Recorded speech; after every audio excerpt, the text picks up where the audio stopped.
ہمارے نبی پاک صلی اللہ علیہ وسلم سے آپ جانتے ہیں کہ صحابہ کرام علیہم الرضوان بہت زیادہ ٹوٹ کر محبت کیا کرتے تھے، یہاں تک کہ آپ صلی اللہ علیہ وسلم جب وضو فرماتے تو آپ کے وضو کا پانی بھی بعض اوقات وہ زمین پر نہیں گرنے دیا کرتے تھے۔ ایک مرتبہ اس طرح کا منظر جب دیکھا تو نبی پاک صلی اللہ علیہ وسلم نے ارشاد فرمایا، میرے صحابہ تم ایسا کیوں کرتے ہو؟ تو انہوں نے جواب دیا، لحب رسول اللہ صلی اللہ علیہ وسلم، ہم اللہ کے رسول سے والہانہ محبت کرتے ہیں جس کی وجہ سے ہم اس طرح کر رہے ہیں۔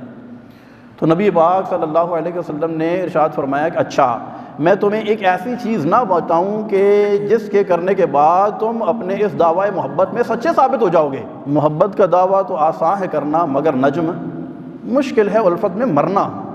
حسین ابن حیدر کی مانند یارو سجدے میں سر کو کٹا کر تو دیکھو، محبت کا دعویٰ کرنا بڑا آسان ہے۔ تو کسی نے کہا تھا کہ یہ عشق نہیں آسان، بس اتنا سمجھ لیجئے ایک آگ کا دریا ہے اور ڈوب کے جانا ہے۔ ہم سب محبت رسول کا دعویٰ کرتے ہیں نا، ہم کہتے ہیں محبت رسول میں جان بھی موت بھی قبول ہے، جو ہو نہ عشق مصطفیٰ تو زندگی فضول ہے۔ تو عشق و محبت کا دعویٰ ہم سب کرتے ہیں، لیکن رسول اللہ صلی اللہ علیہ وسلم نے ارشاد فرمایا کہ میں تمہیں ایسی چیز نہ بتاؤں کہ اس دعوے کی دلیل کے طور پر تم اسے پیش کر سکو۔ عرض کی یا رسول اللہ آپ ارشاد فرمائیں۔ تو نبی پاک صلی اللہ علیہ وسلم نے ارشاد فرمایا کہ فَلْيَصْدُقِ الْحَدِيثَ اِذَا حَدَّثَ، جب تم بات کرو تو سچ بولو، فَلْيُؤَدِّ الْأَمَانَةَ اِذَا اؤْتُمِنَ، اور جب تمہارے پاس امانت رکھی جائے تو اس میں خیانت نہ کرو، یعنی دھوکہ نہ دو کسی کو۔ یہ دھوکہ ایسی چیز ہے کہ ہمارے معاشرے میں اس وقت رچ بس چکا ہے، اوپر سے لے کر نیچے تک جس بندے کا جہاں پر داؤ لگتا ہے۔ میں بہت معذرت کے ساتھ یہ عرض کرتا ہوں کہ کوئی بھی موقع ہم اپنے ہاتھ سے جانے نہیں دیتے الا ما شاء اللہ۔ جب یہ بات کی جاتی ہے تو سب کے بارے میں نہیں کی جاتی، آپ خود سمجھدار ہیں، اچھے لوگ ضرور موجود ہوتے ہیں، لیکن ہماری اکثریت کا ذہن اس طرح بن چکا ہے کہ ہم ہمیشہ جب کوئی خرید و فروخت ہوتی ہے، جب کوئی معاملہ ہوتا ہے، جب کسی سے کوئی بھی تعلق واسطہ گفتگو کسی طرح کی بھی کوئی کمٹمنٹ ہوتی ہے، تو سب سے پہلے ہم یہ دیکھتے ہیں کہ ہمارا فائدہ کس میں ہے اور اس کا نقصان کس میں ہے، یعنی دوسرے کے نقصان کے اندر ہم اپنا فائدہ تلاش کرتے ہیں۔ اور یہ معاشرے کے اندر بڑی عام ہے یہ چیزیں، جبکہ صحابہ کرام علیہم الرضوان کا حال یہ ہوتا تھا کہ یہ کبھی بھی کسی کو دھوکہ دینے کے بارے میں سوچتے بھی نہیں تھے۔ حضرت جریر بن عبداللہ رضی اللہ تعالیٰ عنہ ایک مرتبہ آپ نے غلام کو بھیجا کہ میرے لیے گھوڑا خرید کر لاؤ۔ غلام گیا، اس نے گھوڑا 300 دینار میں خرید کر لایا۔ ان کا تعلق شاہی خاندان سے تھا، یہ گھوڑوں کے بارے میں بڑے ماہر تھے، گھوڑا دیکھ کر پہچان جاتے تھے کہ اس کی نسل کون سی ہے، اس کی کوالٹیز کون سی ہیں اور اس کی قیمت کیا ہے، پہچان جاتے تھے۔ جب آپ کے پاس وہ گھوڑا آیا تو گھوڑا بڑا خوبصورت تھا، پوچھا کتنے کا لیا ہے؟ کہا 300 دینار کا لے کے آیا ہوں۔ فرمانے لگے غلام کو کہ بھاگ کے جاؤ اور جس سے گھوڑا خریدا اس کو میرے پاس لے کے آؤ۔ غلام گیا، اس کو لے کے آ گیا۔ آپ نے فرمایا کہ میں تمہیں تمہارے گھوڑے کے 500 دینار دوں۔ گھوڑے کا سودا ہو گیا ہے، پیمنٹ کر دی ہے، گھوڑا آ گیا ہے، لیکن کہتے ہیں کہ میں اس گھوڑے کے تمہیں 500 دینار دوں۔ وہ کہنے لگا مجھے اور کیا چاہیے، 300 تو مل گئے، 200 اور۔ تو پھر آپ نے اس کو 800 دینار دیتے ہوئے یہ ارشاد فرمایا کہ میں نے رسول اللہ صلی اللہ علیہ وسلم کے ہاتھ پر بیعت کی ہے کہ کبھی بھی کسی کو دھوکہ نہیں دوں گا۔ یعنی آپ ایک لمحے کے لیے تصور کریں، آج میں اور آپ بھی مارکیٹ میں کام کرتے ہیں، بازار میں، اور خرید و فروخت اور سارے معاملات کرتے ہیں۔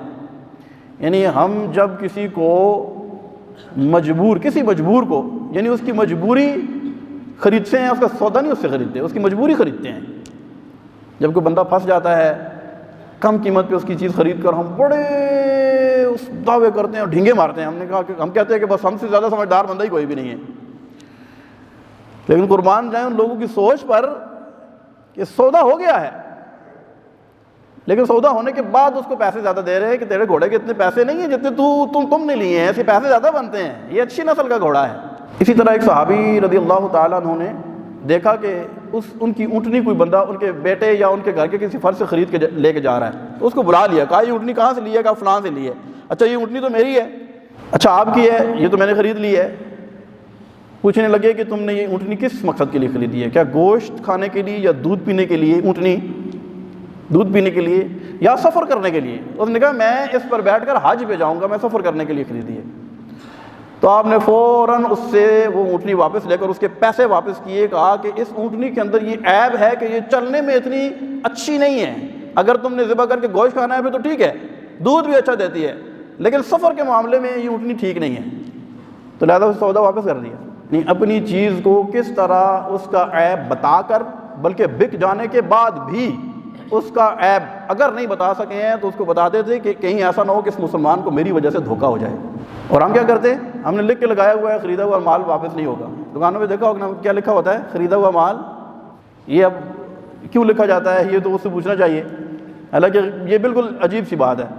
جب آپ نے سودا خرید لیا، پہلی بات تو یہ ہے کہ کیا آپ نے اس سودے کا مکمل عیب اسے بتایا ہے کہ نہیں بتایا ہے؟